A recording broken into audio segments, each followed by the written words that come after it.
Everybody now knows the importance of Jalen Hurts. We need him back, and we need him back quick.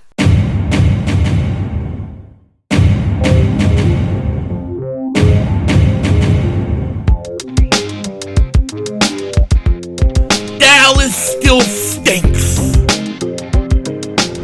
Yo, by the way, King Dingbat here, and can you believe what happened? Can you believe what happened today? I mean, I'm sorry. I'm pulling the Dallas Cowboys. I'm choking. What the hell? I'm sorry about that. Can you believe we lost this game 20-10? 20-10 to the New Orleans Saints. This is unacceptable. This is unfathomable. And this is exactly what we didn't need going into the last week of the season. Now, before we get into it, if you're new to the channel and you like the content, make sure you hit that like button. More importantly, make sure you subscribe to the most censored, most throttled, pause of all Eagles content creators all over the internet, right here. Make sure you hit that like, make sure you subscribe. Only way to beat the algorithms. And if you've been subscribed for a while, you know what to do. Double check, double moonwalk check. Make sure you're still subscribed. Now,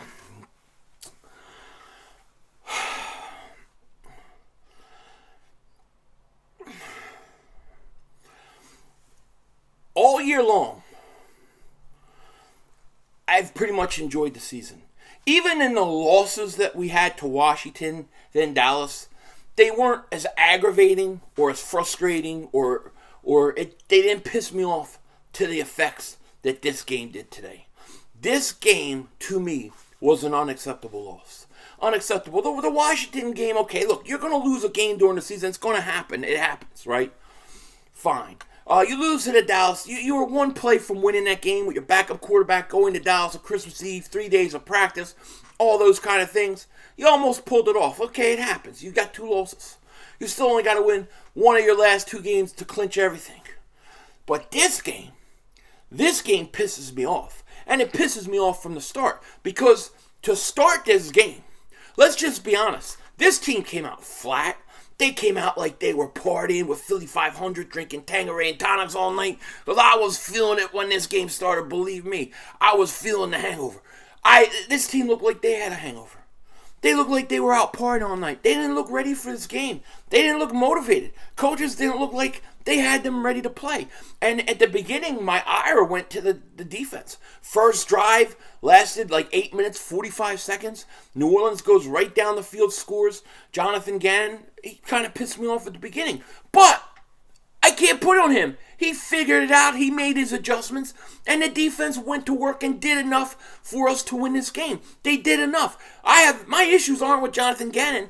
Early on it was. But he made the adjustments. Not going to put on him. But the offense, I got to put it all on the offense. Because I don't understand what the hell they're thinking. All right, first off, let's talk about the coaching staff. Steichen, Nick Sirianni, no cannolis for you. No cannolis for you. You ain't getting no gabagool either. What are you doing, Nick Sirianni? How do you have your team this ready to play? You 2 carries for Miles Sanders in the first half. 2 carries. It wasn't like, you were running Gainwell 9 times or you ran Bo Scott 9 times. You ran nobody. You had, I think, 12 plays and a half? 1 first down came at the very end. You could not run the ball. Minshew can't throw the ball. He stinks. He stinks. He stinks. Stinks, Gardner Minshew. He's got a noodle arm. He can't throw. He has no velocity. The corners do not fear his arm at all. They just sit back and wait to jump his routes. That's all they do. That's all you have to do. He can't throw. They don't try to run the ball. I don't know what they're thinking. But what a dreadful first half. Absolutely dreadful. And I put a lot of it on the coaches. Then in the second half, you kind of come out, you kind of start running Miles Sanders. Miles gets going. You only run him sparingly. Maybe that's because of his knee injury. Maybe he's on limited snaps. I don't know. But you finally get back in the game. You make it a 10-13 game. 13-10 game. Saints are up. Saints really aren't doing anything in the second half. And then you have the ball. at your, like, what, 5-yard line, 6-yard line? I know it was inside the 10.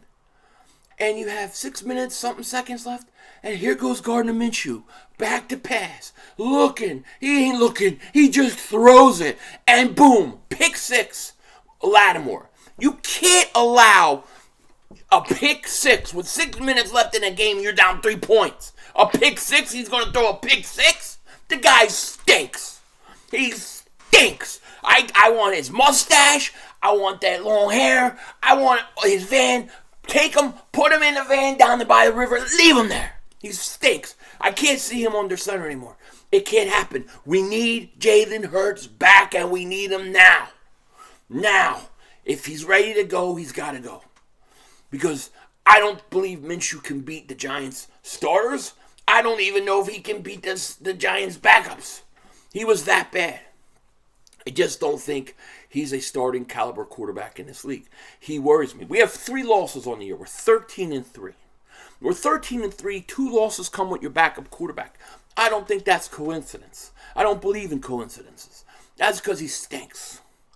And the coaching staff, I got to say this, did they even game plan around what Minshew does? I mean, Minshew was a 4th and 1.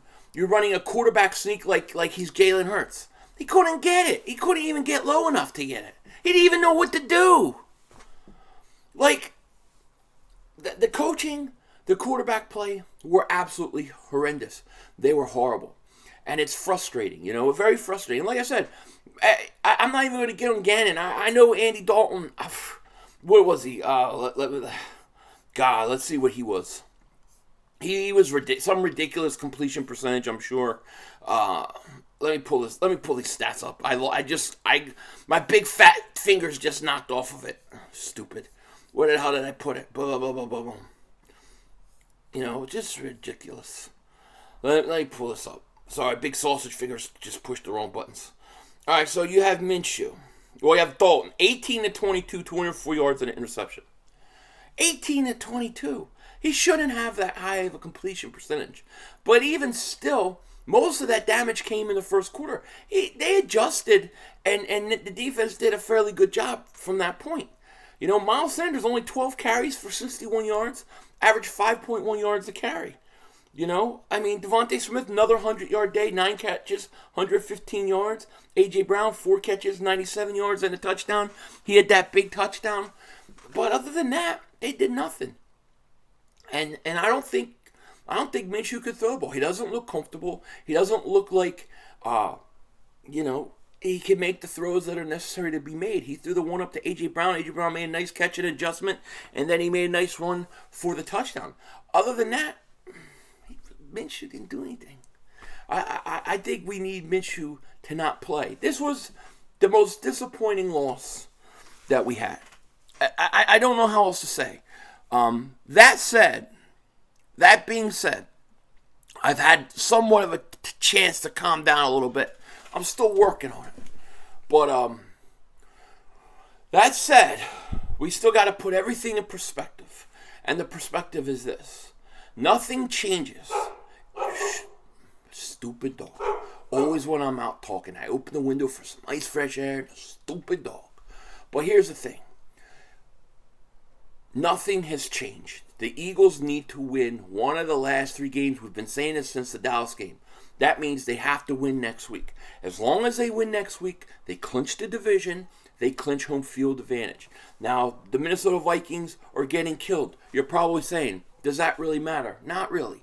Not really. Because if Dallas wins next week and the Eagles lose, Dallas could wind up with the number 1 seed, not the Eagles. So the Eagles have to win next week. It's a must-win situation. And I'm got to tell you, Jalen Hurts got to play. I view this game simply next week as a playoff game. It's a playoff game. Next week, the playoffs. The playoffs start next week, and the Eagles need to win. They need to clinch. They need to get a bye week. They need it bad. Josh Sweat got hurt. Now, shout out and prayers out to Josh Sweat. He went to the hospital. He's been released from the hospital, so that's some good news. Hopefully it's nothing serious. Hopefully we'll get him back at some point. We'll see. But at least he was released from the hospital. Very, very good news, and I'm sure a lot of the things that went on the field, although, with the stretcher, him being, held down, I'm sure a lot of that's precautionary, but prayers go out to Josh Sweat. Hopefully he'll be back sooner rather than later. Shout out to Brandon Graham. Brandon Graham had 2 sacks today. He's now got 11 sacks on the year. That means the Eagles are the first team in the NFL history to have four players with 10 plus sacks. 4 players with 10 plus sacks on a season. That's amazing. That is unheard of, unprecedented, and it's something worth celebrating. I think Brandon Graham coming back from an Achilles to do what he did is just simply amazing. Unfortunately, this stuff gets overshadowed because you lost, and it really does. And I was mad again and early in the game, but I can't put anything on him. He made the adjustments, and that defense did what they had to do. And the Saints really couldn't move the ball anymore after they scored 13 points. The Eagles offensively were just horrific. They were outcoached, they were outplayed, and that's just the way it is. Now, next week, New York Giants. Giants clinch today. So, the Giants clinch. Their seed's pretty much locked in. We'll find out what the Giants are going to do in terms of playing their starters or not.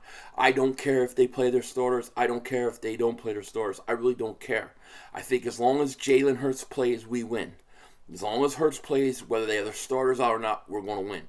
This is not the same team when Jalen Hurts is there. Jalen Hurts is that important to this team. For everybody that says it's just a system and it's not Hurts, you all were wrong. You're all wrong. Jalen Hurts is the system. Jalen Hurts is the guy. And it's a big difference. This team is a different team with Jalen Hurts. We need him back, and we need him back right away. Hopefully he'll be ready to go. I think he will be. As long as he plays, it doesn't matter if the Giants play their starters or not. Now, what do I think the Giants are going to do? I think the Giants are going to probably sit their starters, most likely. They may play them a quarter, maybe a series, maybe a quarter, maybe even a half if they really want to drag out. But I can't see the Giants wanting to risk any injury to a guy like Saquon Barkley or Thibodeau or even Daniel Jones or anybody going into a playoff game. Now, Tyrod Taylor may be better than Daniel Jones. Let's be honest. So it's not like it could be some easy walkthrough either way. Not if Jalen Hurts isn't playing. If Gardner Minshew is out there playing, we could lose to the Giants' backups. He's just that bad. Just that bad. So we need Jalen Hurts to play, and as long as he does, I think we'll be all right. But this definitely most disappointing loss of the season. I'm not quitting on the season. I'm not giving up. I still want that 1 seed and that home playoff game. Injuries are playing a big factor right now. They're hurting us. Of course, that's why that bye week is so much more important. We need that bye week. We need to get guys like Josh Sweat rested up. We need to get Lane Johnson as healthy and ready as he could go. And that was another thing I want to talk about. The offensive line was horrible. Horrible. They struggled without Lane Johnson, no question about it. Penalties like false starts and things like that, a legal man downfield. The offensive line has to be better. They have to be sharper. And I just feel like the coaching staff did not have this team ready to go today. And that's just unacceptable. So they better need to get on it.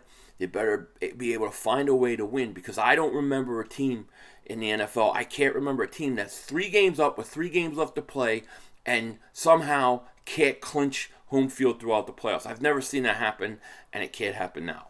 With that said, take care. Talk to you later. Of course, don't be a dingbat. Remember, it's how we vision. We're all just living in it.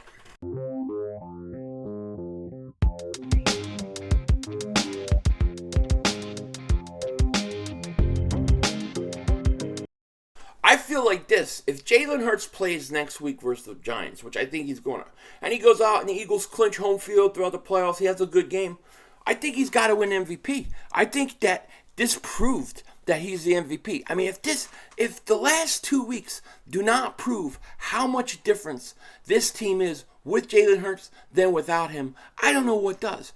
They proved today.